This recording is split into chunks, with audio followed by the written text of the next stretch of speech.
Hello everybody, how are you doing? I hope everybody is doing well. General psychology, Afaan Oromoo ilalla.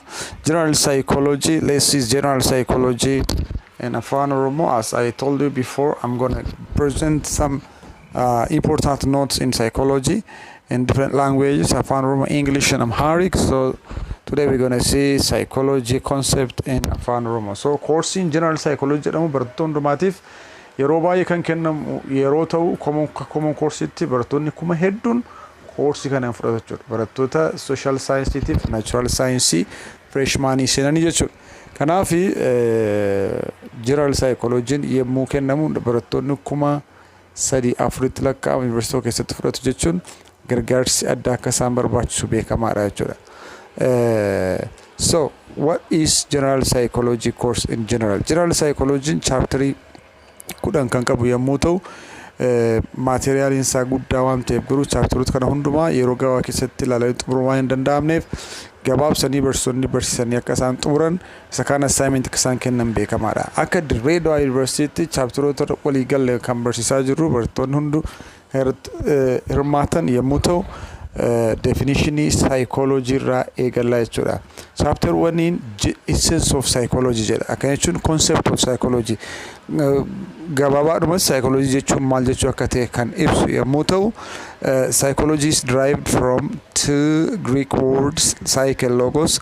Psyche refers to mind, soul or spirit, while logos means study, knowledge or discourse jedha. Akkana jechuun maal jechuudha? Jechi psychology jedhamu jechoota Greekii lamarraa uumame jedha. Inni jalqaba psyche jedhama, inni lammaffaa immoo logos kan jedhamu irraati. Psyche fi logos walitti hidhamanii psychology uumuu jedha. Kanaaf psyche yemmuu jennu lubbuu sammuu yookiin hafuura kan jedhan yemmuu ta'u mind, soul or spirit kan jedhu ta'a jechuudha. Akka afaan warra Giriikiitti psy jecha jedhamtu irraa dhufte jechuudha. Logos jechuun immoo study, knowledge or discourse qayyabannoo xiinxala yookiin muummee barnootaa jechuudha. Walumaa galatti psychology yemmuu jennu jechoota lama walitti daballee it refers to the study of mind, soul or spirit jechuudha. Akkana jechuun maal jechuudha? Psychology jennee jechoota psyche fi logos walitti daballu maal jechuudha? Muummee barnootaa kan dhimma lubbuu, dhimma sammuu fi dhimma hafuura namaa qayyabatu yookiis qoratu ta'uusaa hubachiisaa jechuudha. Egaa kun akka yaadaatti traditional definition jedhama. The first definition jedhama. Kun dhaloota Kiristoos dura before birth of Christ can defined it in ta'edha jedhamee yaadama. Psychology waggoota 120-130 kan jechisaa achi as ba'ee akka saayinsii seeraatti barsiifamaa jiru. Haa ta'u iyyuu malee garuu directly psychology hin jedhamne yoo ta'e iyyuu bara duriitti jechuudha lubbuun namaa, hafuurri namaa, amalli namaa qoratamaa ture jechuudha. Namni waan godhu kana maaliif godha jedhanii warri falaasfotaa gaafa qoratan kana duuba wanti jiru tarii lubbuu namaati, tarii sammuu namaati, tarii hafuura namaati jedhanii waan qorachaa turaniifitu psychology'n jecha psychology akka irratti yoo dhibeeyyuu bara sana iyyuu tureera jecha jedhuurraa kan dhufe ta'uu isaa hubannaa jechuudha. Kanaaf psychology yemmuu jennu akka duriitti yemmuu define goonu it was defined traditionally as the study of mind, soul or spirit jedhama jechuudha. Egaa yeroo baay'ee qabxiin kun konseptiin kun yaadni kun qormaata irra akka dhufu beektanii akka hubattan isin yaadachiisaan deema. Definition in modern psychology dha iddoo kanarratti nagartanii modern psychology amma jiru immoo jechuudha. Amma akkamittiin defined, what is the modern definition of psychology?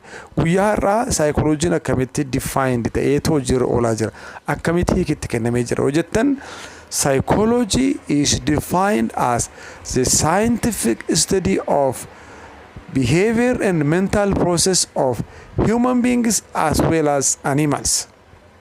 Argitanii? It is a scientific study of what? Behavior and what? Mental process of whom? Human being and also of animals. Maal jedhu kuni psychology jechuuni jedha. Qo'annoo saayinsawaa ta'e kan amala namaatiif xiinxala sammuu namaa fi akkuma kana kan bineeldotaa jechuudha.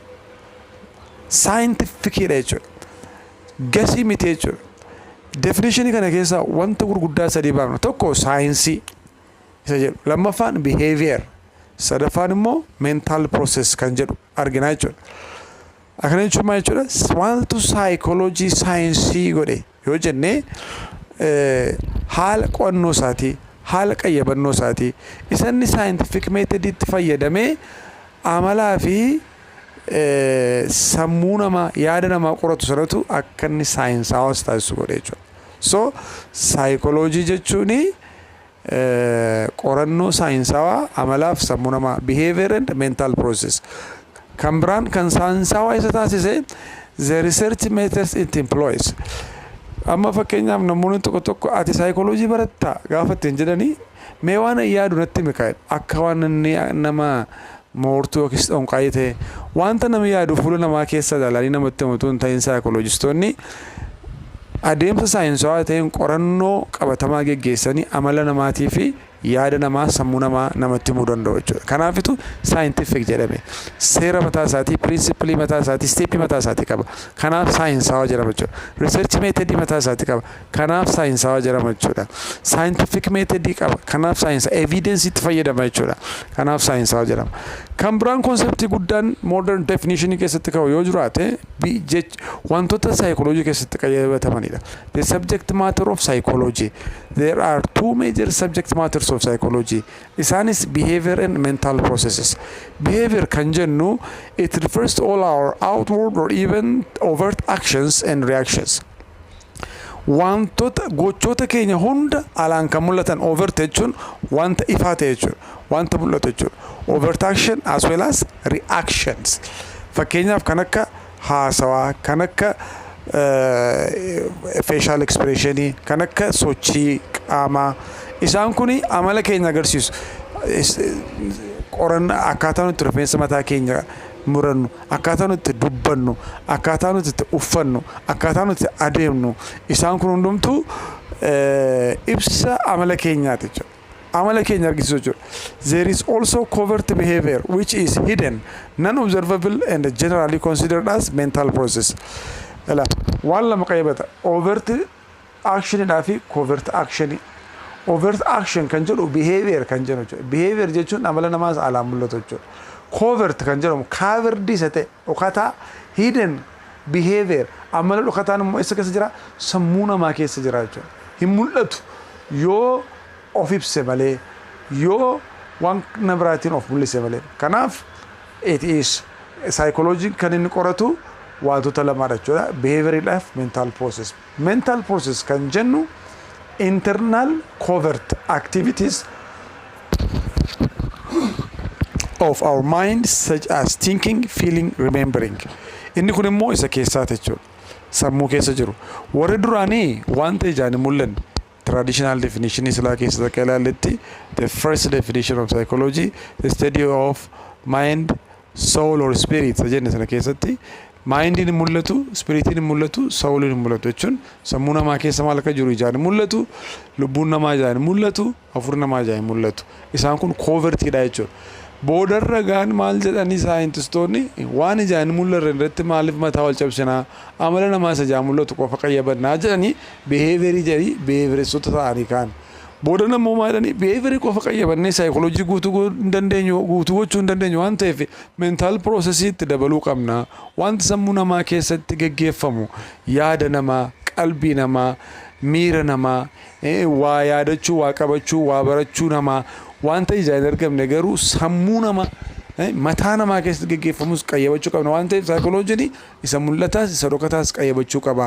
Inni mul'ataan behavior jedhama, inni dhokataan mental processes jedhama jedhanii lafa kaan. So generally, traditionally, psychologists define as the study of spirit, soul, and mind, which was derived from two Greek words, psyche and logos, where psyche refers to soul, spirit, or mind, whereas logos refers to discourse, knowledge, or study. So psychology was first traditionally defined as the study of spirit, soul, or mind.